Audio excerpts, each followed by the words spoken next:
Hello everyone and welcome back to another Star Wars Galaxy Heroes video and to a new episode of State of My Account. I think it's really important for me to mention that some of you may not actually know that I have actually dropped an account. I am only on one account now rather than two that I wasn't before. This is just for being able to focus more on Grand Arena side, PvP, and the bits of the game that I enjoy more. Obviously with two accounts it kind of just took a lot of effort away from either account really, so there wasn't really a lot of focus, which I did really enjoy. So I have actually decided to continue on my solo account, so it's now renamed Jam Solo. So some of you may not have been aware, so that's just for you guys. I didn't know that. So I'll quickly explain what I'm actually doing on my account, characters-wise, farming, ships, and Datacrons. That'd be the main things I'll cover, and just like general bits of what's going on with the game currently. So as you can see from the top, I am currently hoarding energy. That's literally for the May 4th double drop. So it is currently the 3rd of May. So we do have double drops starting tomorrow. So I'm actually going to be doing another refresh on top of that to just keep all my energy hoard up ready for double drops. And obviously, luckily with no tickets being a problem, because raids have been paused, that the title update is coming out at the moment. But for the last couple of days, it's not been a problem because the raids haven't been a thing. So that is the reason why I've been hoarding energy, just doing all 4 of them, just because we're getting all of them, and I might as well just try and keep up, I suppose, being a free-to-play player. But we'll quickly go over the size of my account, just so you have a comparison compared to my last episode, which was about 2 months ago now, I think. So I'm currently 10.4 million GP, which is, I think, quite a sizable chunk increase from when I last did a video like this.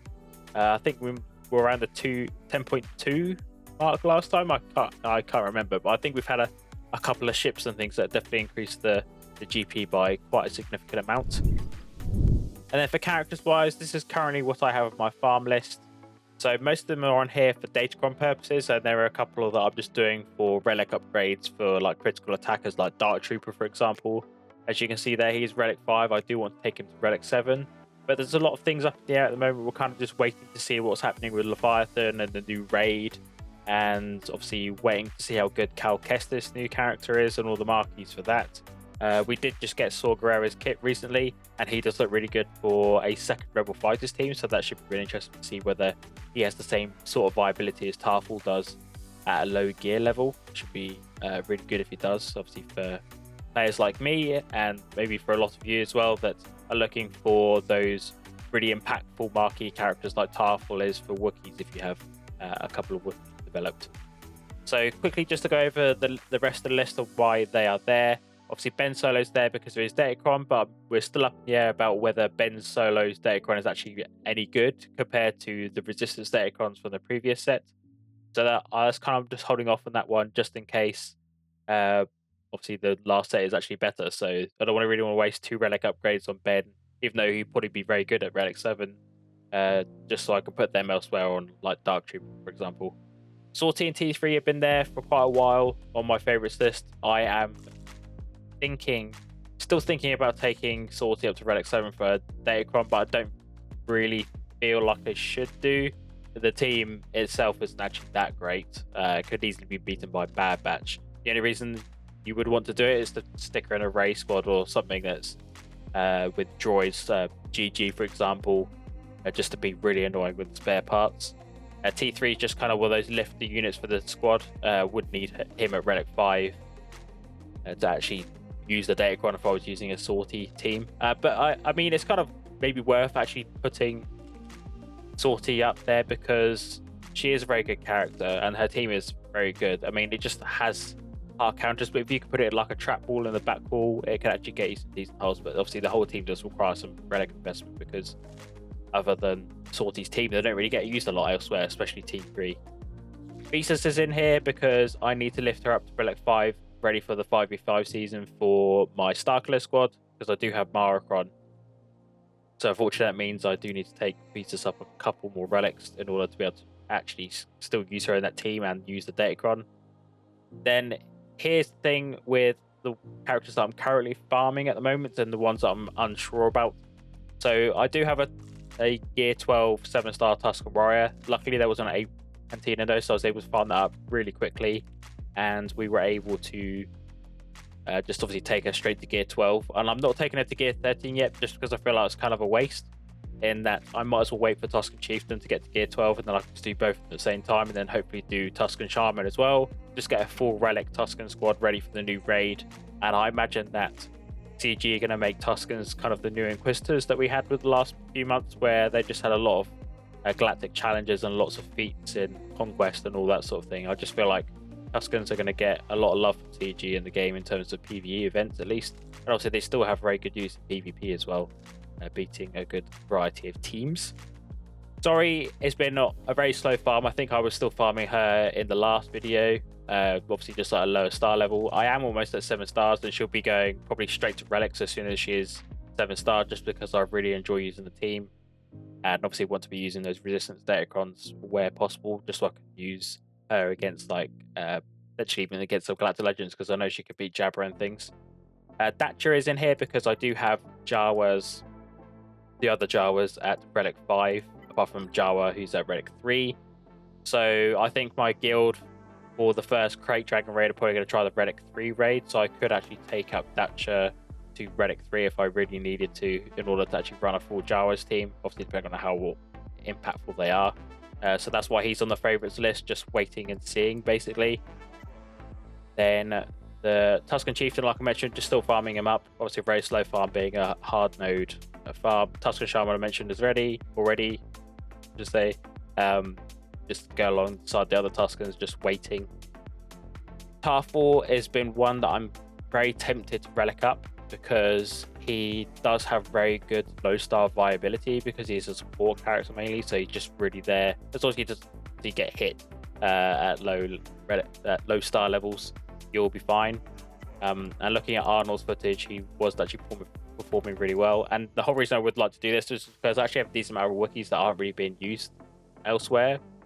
I can actually use Zalbar and Mission because they're both Relic 5, and then I could probably give the datas to both the smugglers, so Vet Smuggler Chewie and Vet Smuggler Han, and probably run a team like that. I don't know if I'd really want to take out Clone Wars Chewbacca just for using him in a 5v5, especially without Tarful being Relic. I might Relic Clone Wars Chewbacca once Tarful's a Relics, but that's obviously a while off from now.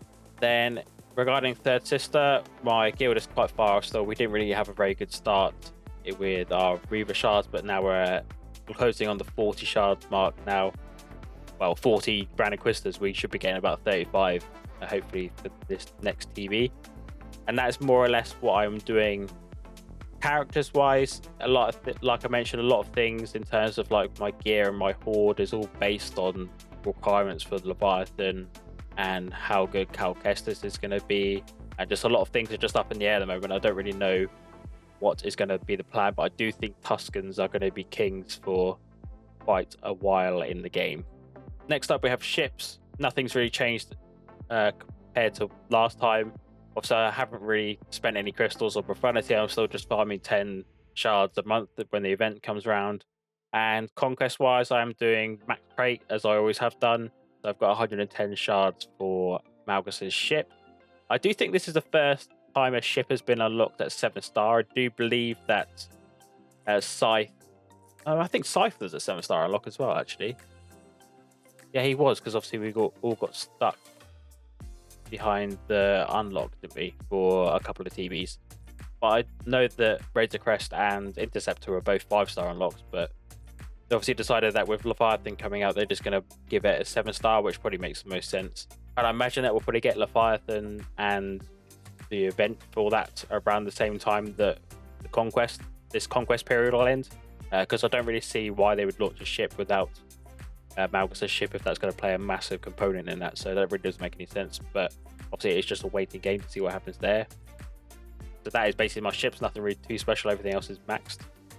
And then last but not least is the Datacrons. So I have been grinding a lot on the Datacrons for the first conquest that we just had, just because I want to try and stay competitive in Grand Arena. In Kyber 1, you have to have Datacrons. You can't get away with not having them. It's as simple as that, really.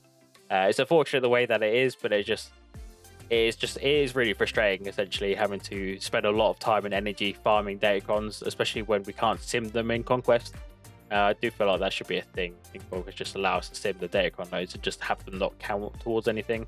I don't see why that would harm us in terms of actually farming them. But as you can see, I do have quite a lot on the previous orange set, Defiance Rising. Most of these I can't really use at Relic 7. The only ones that I can actually use are Chupio, IG11, and Young Han.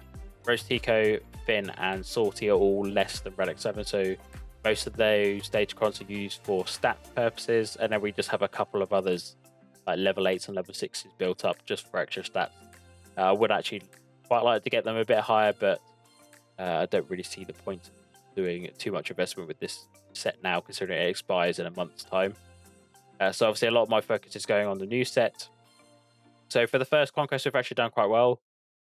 Same here again, and I've only got half the amount of Datacrons at level 9 that I can actually use, so I can only use Django and Mara at the moment. Obviously I've got a Ben one ready, just in case I want to use Ben with that. That is a pretty decent Datacron, I'd say, if it would let me look at it. I do have the defense penetration up and offense up on level 6, and the buff stacking on the level 3, which is ideal, I think, for Ben, but how I'll actually play out in terms of statistics from the current 3v3 season, I have no idea. And then obviously Cal was one that I just rolled and I was looking for Ben or Mara. And then Django, as you all know, is just a staple meme with my account, or just my channel, I should say, because I think my first ever short that I uploaded, that's probably about 30k views now, was I hate Django, essentially. That was the title of the video, and it's just me getting nuked by Django. So he was busy ruining my life at the beginning of my channel, so that's why he's become kind of a staple meme for any of you that wanted to know that or didn't realize why I talk about Django quite a lot. But then we do have a lot of other Datacrons as well. I am building up a couple of Tuskens ones ready for Warrior, and at least Warrior's one I want to get first, and then potentially Chieftains. It kind of just really depends whether I want to take 2 of the Tuskens up to Relic 7. No, me, I probably won't. I'll only just do 1. It'll probably be Warrior. The rest I'll probably just go to Relic 5. But I do have a lot of Datacrons that I can upgrade. I'm literally just stuck on data cache materials. I don't really have a lot of credits. I have a lot of actual like maps to build the Datacrons. So I think if you look on here, yeah, I've got quite a lot there for the lower levels, lots of the re-roll ones, and I do think I have a lot of the level 1 stuff as well. But the whole thing is I'm just stuck on credits. 2.5 million seems like a lot, but it really isn't when you're trying to do the higher levels, because it just costs so much. I think it's about 1.25 for the level 6 to 7, I think. Yeah, and then it's 1.5 and then 2 million. So those credits go really quickly, and you don't really get a lot of them from the Datacron store each week. So you kind of have to rely on conquest quite a lot. So that is kind of really the unfortunate thing. But that is basically it. That's kind of really where I am in the game at the moment. Like I said, a lot of things are just kind of up in the air, and I'm just waiting to see what happens regarding a lot of like new things that are coming. So I do hope you've enjoyed this video. Obviously, if you have, a like and comment is always much appreciated, and I shall catch you in the next one.